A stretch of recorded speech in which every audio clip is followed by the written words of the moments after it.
Alors ce que je vous propose, eh bien, c'est au-delà effectivement de ces réponses stéréotypées, conditionnées que vous donnez et qu'on a données avant vous, c'est qu'on cherche le sens véritablement ensemble. Mais à travers, de façon très très simple, très très simple. On va prendre un exemple, disons, banal. On va imaginer cette scène, vous arrivez en cours de français. Vous avez votre professeur de français en face de vous. Vous vous asseyez, et ce jour-là, vous êtes crevé, pas le moral. Et puis là, vous êtes devant le prof. Et intérieurement, vous vous dites, mais à quoi ça sert que je me donne à fond en cours de français? La question est légitime. Et vous voyez, c'est l'intelligence qui pose la question. Elle est légitime, cette question. Ensuite, il faut trouver la bonne réponse.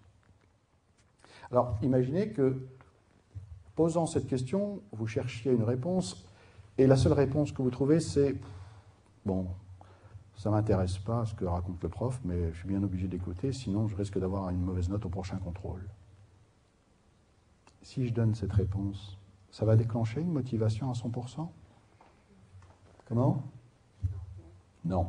Pourquoi? Parce que d'abord, je ne m'intéresse pas au contenu de ce qui m'est transmis.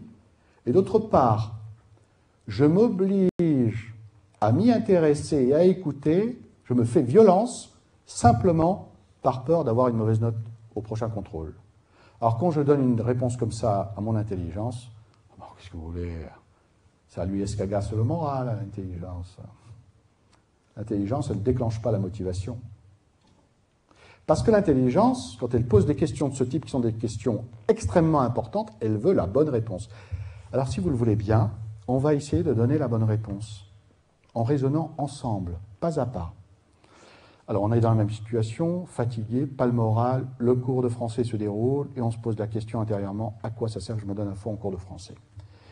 Et là, je peux réfléchir un peu et me dire, mais bon, si je me donne à fond en cours de français, je vais devenir capable de m'exprimer de mieux en mieux à l'oral et à l'écrit dans ma propre langue. Oui ou non? Oui.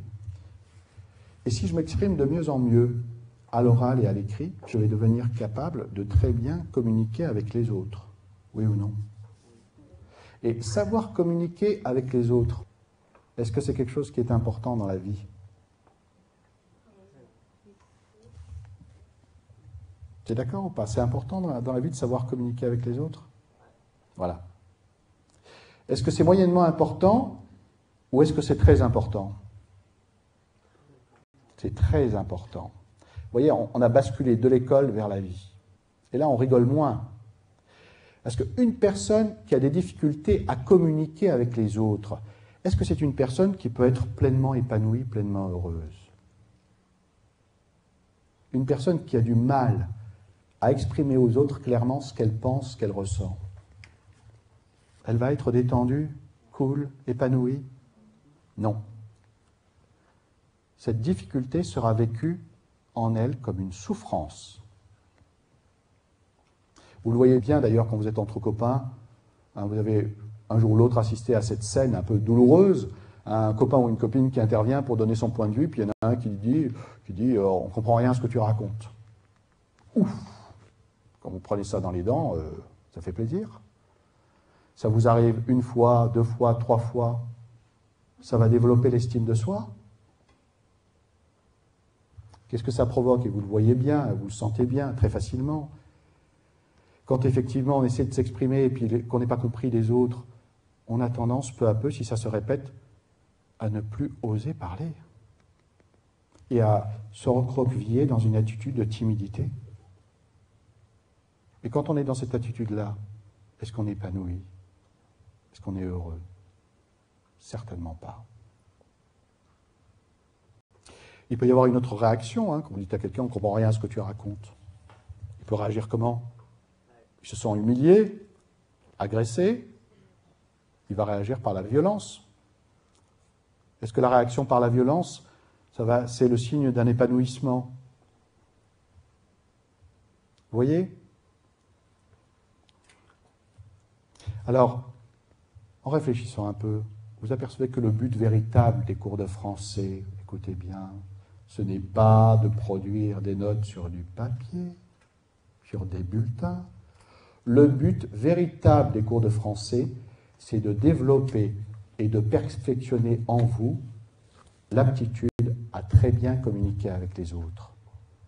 Aptitude dont vous allez vous servir toute votre vie. Et c'est vrai que quand vous êtes devenu apte à exprimer aux autres clairement, facilement, ce que vous pensez, ce que vous ressentez, vous êtes bien dans votre tête, bien dans votre peau. Vrai ou faux? Vous voyez comme quoi l'école, les activités que l'on mène à l'école laissent des traces sur le papier. Le dossier scolaire, on est obligé d'en faire un dossier scolaire. Mais attendez, vos mamans ne se baladent pas avec leur dossier scolaire dans leur sac à main. Le dossier scolaire, à un moment donné, on le met dans un placard et on vit avec ce qu'on est devenu. Avec la personnalité qu'on s'est construite, qu'on a construite ou pas.